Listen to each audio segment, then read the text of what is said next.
Cuidado! Animais nas redes sociais. Ao que tudo indica, tornou-se impossível usar as redes sociais sem que, de alguma forma, sempre apareça, de sobressalto, algum energúmeno mentecapto a desfilar a sua pequenez humana e a sua mesquinhez existencial. Quem você pensa que é para publicar ou comentar algo na internet? É óbvio que, se não for algo que eu concorde, você está errado. Caso contra-argumente, xingarei ou simplesmente será cancelado. Pouco importa se é verdadeira a informação. Tanto faz se for ofensivo, desde que o ofendido não seja eu. Não importa que eu seja sábio igual a uma porta. Se está na rede social, sou eu quem decide a quem fazer o bem e a quem fazer o mal. Tanto faz o que você faz ou diz. No mundo virtual, poucos são os aprendizes e quase todos se entendem por juízes. Essas expressões lhe parecem familiares? Você já pensou ou já parou para pensar que as redes sociais, embora virtuais, podem ser a expressão mais verdadeira da realidade humana? Por trás da tela e do teclado, sob um suposto escudo de invisibilidade intocável, parece que a maioria das pessoas se sente mais à vontade em ser quem de fato é, livre das máscaras daquela persona construída que não consegue tirar no face a face, no olho, nas relações do dia a dia. As redes sociais e outros meandros do mundo e do submundo da internet parecem terem tornado real o mito do Anel de Giges. Há séculos antes de Cristo, na obra A República, Platão usou o mito do Anel de Giges para dissertar sobre a questão da justiça, do poder, da ética, da responsabilidade, da natureza humana. Em resumo, Giges era um simples pastor, supostamente bom e correto, um desses cidadãos do bem. Ele encontrou um anel mágico que o tornava invisível, e com esse poder passou a cometer vários atos de injustiça. Chegou a seduzir a rainha, assassinar o rei e se tornou um tirano cruel. O mito do Anel de Giges ajuda a responder à capciosa pergunta humana, muito bem ilustrada na poesia cantada pela banda Capital Inicial, na música Quatro Vezes Você, composta por Dinho Ouro Preto, cujo um dos versos provoca: o que você faz quando ninguém te vê fazendo? Ou o que você queria fazer se ninguém pudesse te ver? Da mesma forma, muitos acreditam que encontraram na internet a possibilidade de fazer o que supostamente ninguém vê fazendo, escrevendo, dizendo. Porém, é inegável que essa invisibilidade não existe. E o que a internet, principalmente por meio das redes sociais, mais tem nos mostrado é que, ao invés de ser o anel de Giges da invisibilidade, na verdade é o lugar que tira o véu das aparências e revela o melhor ou, com mais frequência, o pior da natureza humana. Sendo assim, é imprescindível que os usuários deste mundo virtual revelemos o nosso eu real e comecemos a tecer alguma reflexão ética sobre o uso que fazemos desse espaço.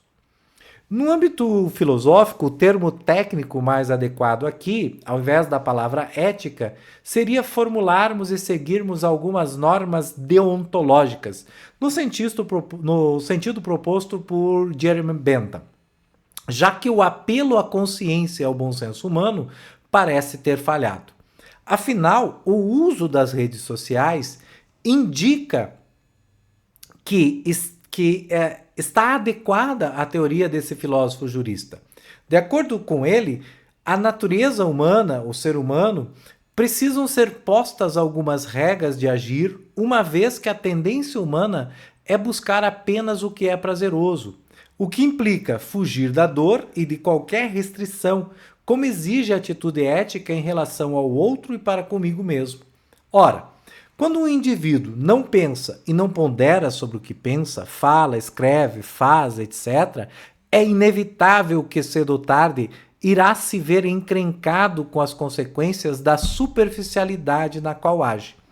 Quando alguém usa a internet para ofender com palavras de baixo calão, quando publica, curte, compartilha e incentiva a falta para com a verdade, quando calunia, difama, injuria ou comete outros atos ilícitos e ofensas em geral, dentre outras mediocridades do cotidiano, só se pode concluir que tal pessoa está a projetar a própria sombra, no sentido proposto por Carl Jung, o próprio eu escondido de mim mesmo, reprimido e que não tem coragem de mostrar abertamente em outros espaços.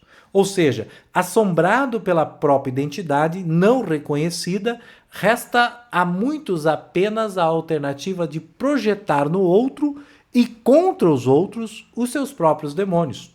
Quero dizer, é necessário que tenhamos alguns parâmetros éticos, morais, deontológicos no uso das redes sociais e da internet em geral. Isso para evitar, ou ao menos amenizar um pouco, a proliferação da construção do idiota, como sugere Rubens Casara. Trata-se de conter a manifestação do indivíduo, que, embora humano, desumaniza-se como um verme impugre de devoção que rasteja pela lápide fria da realidade virtual e virtualiza o real. Particularmente, sigo e proponho para reflexão o uso de alguma ética nas redes sociais, nada muito complexo, como por exemplo, regra 1. Na dúvida, não publique, não compartilhe e não comente.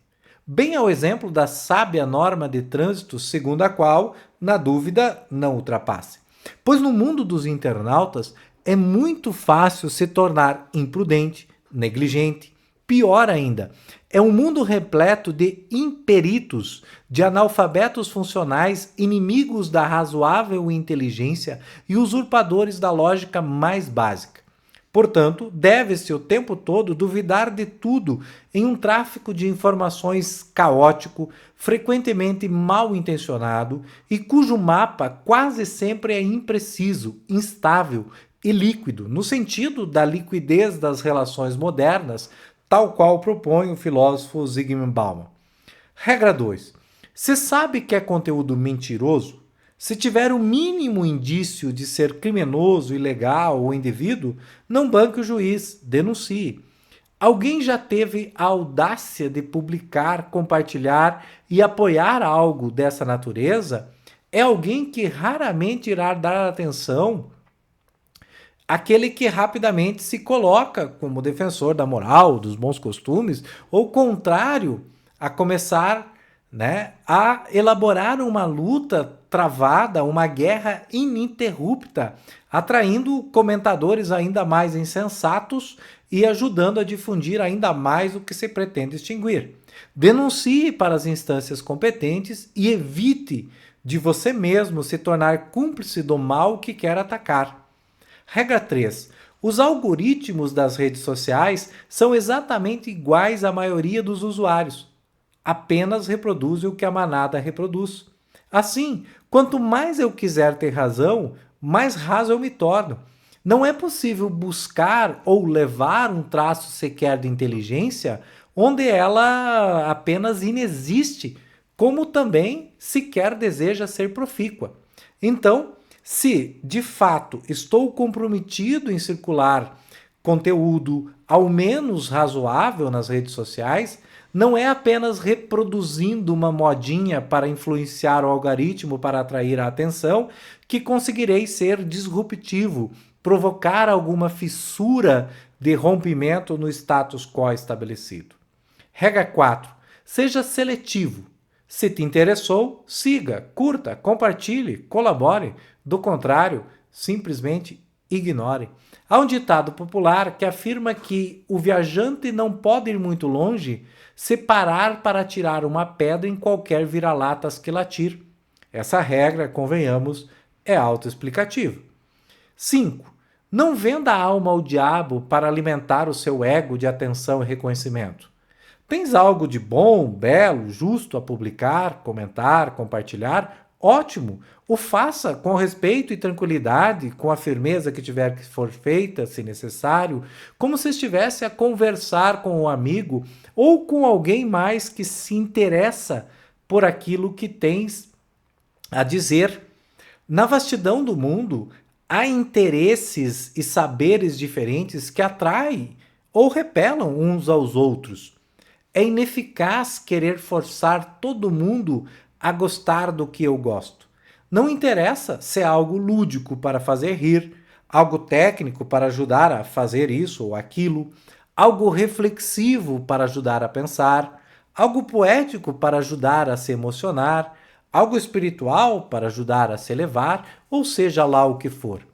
Desde que seja bom, belo, justo, desde que seja para o outro a favor, desde que não seja falso, superficial, leviano, como se você precisasse desesperadamente da atenção de qualquer um, quase uma súplica: olhem para mim, por favor.